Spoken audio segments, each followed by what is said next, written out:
आज का वीडियो थोड़ा सा डिफरेंट होने वाला है। आज हम बात करने वाले हैं बालाजी के नियमों के बारे में, और मैं इन नियमों को 40 दिन तक क्यों फॉलो करने वाला हूँ इस बारे में, और क्या क्या होता है इन नियमों में। राधे राधे सभी दोस्तों, मेरा नाम है कृष्णा। और तो आ जाते हैं पहले टॉपिक पे बिना कोई टाइम वेस्ट करें, और कौन कौन इन नियमों को कर सकता है।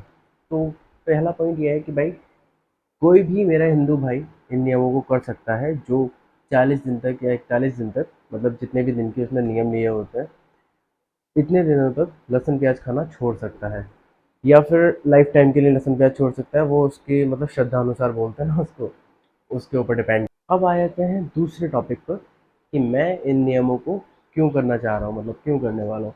तो पहली बात तो ये है कि यार मैं एक हिंदू हूँ और बालाजी को मानता हूँ, तो ज़रूरी है कि इन नियमों को करना। और मैं पहले भी कर चुका हूँ, तो मुझे पता है इससे क्या क्या फ़ायदे होते हैं।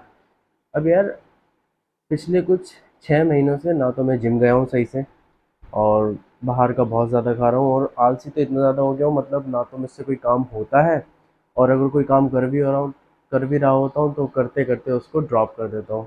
तो नियमों में क्या होता है, आपको ना एक शेड्यूल मिलता है पूरा, कि आपको सुबह उठ के बालाजी के मंदिर जाना है, शाम को आपको मंदिर जाना है, और बाहर का नहीं खाना है, जो मेरे लिए एक बहुत ज़्यादा इम्पोर्टेंट टॉपिक है, पॉइंट है कि मैं बाहर का नहीं खाऊंगा तो वेट इजीली अपने आप कम होगा, या फिर एटलीस्ट मेंटेन रहेगा।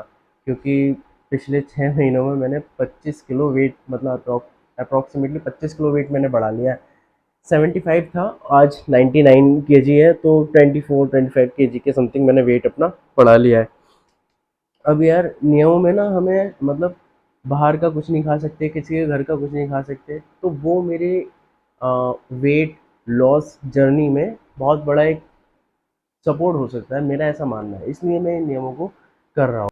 अब कुछ मेरे भाई बोलेंगे कि अगर तुझे वेट लॉस ही करना था तो जिम चला जाता, या फिर सुबह को अगर नहीं उठ पा रहा है तो अलार्म लगा। मैंने इतने ज़्यादा तौर तरीके आजमा लिए हैं अब तक 6-7 महीने में, कि अब शायद कोई और तरीका बचा नहीं है इन सब चीज़ों को करने का। इसलिए मैंने सोचा कि यार नियमों को कर लेते हैं। अब और सुबह उठने की बात रही, तो मेरे पास दो दो फ़ोन है, दोनों में 4 बजे से 5 बजे तक 3-4 अलार्म तो है कम से कम ना है। उठना तो बिल्कुल भी नहीं है। अब इतनी निगेटिव और इतनी आलसी पर्सनालिटी होने के बाद मैं इन नियमों को कैसे फॉलो कर पाऊंगा, वो डेडिकेशन कहाँ से आएगी, ये भी एक क्वेश्चन हो सकता है। तो भाई देखो यार, हमने बचपन में देखा होगा, या बचपन अभी कुछ लोग तो अभी भी करते हैं। अम, जैसे अगर किसी ने आपको कसम दी है कि तू मुझे वो बात बता दे, तो आप झट से बता देते हो। पहले आप चाहे कितना भी खुद को रेसिस्ट कर रहे हो कि मैं नहीं बताऊंगा, चाहे तो कुछ भी कर ले, या फिर कोई किसी का वास्ता दे दे कि तू ये तेरी मम्मी का वास्ता, तो ये तेरे प्यार का वास्ता है कि तू ये काम कर ले, या फिर तू मुझे ये बात बता दे, तो हम एकदम से वो बात बता देते हैं। होता है कि नहीं। अब मेरा पॉइंट ये है, पॉइंट ऑफ मोटिवेशन, कि अगर हम कोई काम नहीं कर पा रहे हैं, और अगर उसको हम भगवान से जोड़ देते हैं, किसी भी तरह से अगर उसको रिलेट कर देते हैं, तो वो काम हम कर लेते हैं। अब आउट ऑफ फेथ या आउट ऑफ भक्ति करें या फिर आउट ऑफ फियर करें, डर के मारे या भक्ति में, हम किसी ना किसी तरह से उस काम को कर लेते हैं। अब मैंने बहुत सारी तरीके आजमाई, 21 डेज रूल भी अपनाया, कि मैं 21 दिन तक जल्दी उठूँगा, 21 दिन तक जल्दी उठूँगा, और जिम जाऊँगा, अच्छा खाऊँगा, डाइटिंग करूँगा, ये सब कुछ करूँगा, लेकिन कोई भी चीज़ नहीं चली। अब बालाजी के परहेज में क्या होता है, हमें एक तरह से हमें कसम खानी होती है कि हम इतने दिनों तक ये चीज़ को नहीं अपना खाने वाले या नहीं हाथ लगाने वाले। अब कोई चीज़ अगर हमने भगवान से रिलेट कर दी है, भगवान से जोड़ दी है, तो कुछ भी कर लो, वो चीज़ आपको फॉलो करनी ही है, आपको करनी ही पड़ेगी। तो ये मेरा पॉइंट था कि मैं इन नियमों को क्यों करने वाला हूँ। अब आ जाते हैं बात पे कि इन नियमों में होता क्या क्या। तो भाई लोग, नियम आप लोग 3 फेसेस में करते हो। 3 फेजेस मतलब कर सकते हो, या तो 11 दिन के करेंगे, या 21 दिन के करेंगे, या 41 डेज के करेंगे, 41 दिन के। अब मैं बात करने वाला हूँ 41 डेज की, क्योंकि 11 और 21 दिन में क्या ही होता है, मतलब होने को तो बहुत कुछ हो सकता है, लेकिन फिर भी। तो पहले तो आप जाते हैं यहाँ से बालाजी घर से, अपने जाने के भी तरीके अलग होते हैं, उसके बारे में फिर कई बात करेंगे। आप बालाजी जाएंगे, वहाँ पे आप अर्जी लगाएंगे, अर्जी या दरखास्त जो भी आपको लगानी हो। उसके लिए आपको क्या करना होता है, मंदिर के आसपास ही या सामने आपको दुकानें मिल जाएंगी, वहाँ पे आपको जितने भी रुपए की अर्जी या दरखास्त लेनी होती है वो लेंगे। एक दोने में मिलती है वो, नॉर्मल सी, वो आप लेंगे और बालाजी से मतलब जो भी आपकी इच्छा हो, मनोकामना हो, या बालाजी को घर बुलाना चाहते हो, बालाजी से जुड़ना चाहते हो, उसके लिए आप उस अर्जी को या फिर उस दरखास्त को वहाँ पे लगाते हैं और अपनी प्रार्थना जो भी आपको करनी होती है वो करते हैं कि आप हमें मतलब इस तरह से गाइड कीजिए, हम आपके 41 दिन तक नियम फॉलो करने वाले हैं। अब नियमों में क्या होता है, आपको सबसे पहले तो सुबह उठ के मंदिर जाना होता है बालाजी के, नहा धोकर ऑब्वियसली।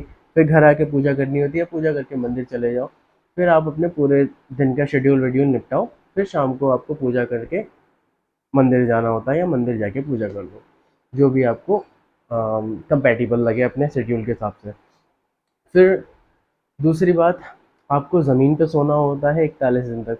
आप इस पे बेड पे या सोफे पे या मतलब किसी भी चीज़ पे नहीं सो सकते हो, किसी भी बिस्तर पे नहीं सो सकते हो, ज़मीन पे सोना है। मतलब ज़मीन पे बिस्तर करके आराम से मस्त सो जाओ। अब खाने में आप क्या क्या नहीं खा सकते हो, देखो प्याज लहसुन और शराब नहीं पी सकते। अगर आप अल्कोहलिक हो तो आप नहीं कर पाओगे ये नियम। आपको 41 दिन तक आपको ये सब चीज़ें छोड़नी ही होगी। और प्याज लहसुन नहीं खाने तो इसका मतलब जाहिर सी बात है आपको मीट वगैरह तो खाना ही नहीं है, मीट मछली मांस। अब आप क्या क्या खा सकते हैं, तो खाने के लिए आपके पास बहुत कम ही चॉइसेस हैं। तो आप खा सकते हैं सिर्फ़ और सिर्फ उबली हुई दाल या फिर उबली हुई सब्ज़ी जिसमें बस हल्का सा नमक डला हुआ हो। नमक आप मतलब अपने स्वाद अनुसार डाल सकते हैं अपने खाने में।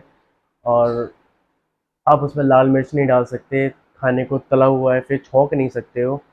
और सफ़ेद चीज़ें का आपको परहेज़ करना होता है। सफ़ेद चीज़ों में आते हैं आपके अंडा, दूध, दही, घी। घी खैर सफ़ेद नहीं होती, आप घी डाल सकते हो।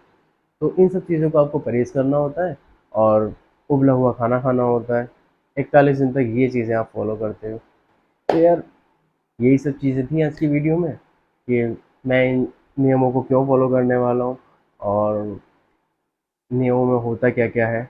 मेरे लिए ये नियम करना क्यों बहुत ज़्यादा ज़रूरी है। और अगर आपको सही लगता है ये सब कुछ चीज़ें करना तो आप भी कर सकते हैं, क्योंकि मुझे तो यार मैंने एक बार पहले किए हैं तो बहुत ज़्यादा ही फ़ायदे नज़र आए थे। मेरी मतलब ज़िंदगी बिल्कुल स्मूथ चलने लगी थी। और अभी भी बहुत ज़्यादा उठाव चढ़ाव आने लगे थे ज़िंदगी में, इसलिए थोड़ा इम्पोर्टेंट होता है गॉड से किसी भी तरह से जुड़ना। तो पहला मैं पूजा नहीं कर पा रहा था और एक्सरसाइज वगैरह तो छोड़ो, बिल्कुल कुछ ही नहीं कर पा रहा था, वेट बढ़े जा रहा था। इसलिए मुझे एक प्रॉपर शेड्यूल चाहिए जिसके लिए बालाजी हेल्प करने वाले हैं।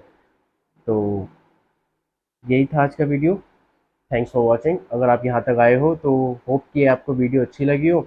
लाइक कर देना, सब्सक्राइब कर देना और हाँ, कमेंट करके बताना कि आपको करने हैं या नहीं करने। करने हैं तो क्यों करने हैं, आपका पॉइंट ऑफ मोटिवेशन क्या हो सकता है, और अगर नहीं करने तो आप यही बता सकते हो कि क्यों नहीं करने। Thank you.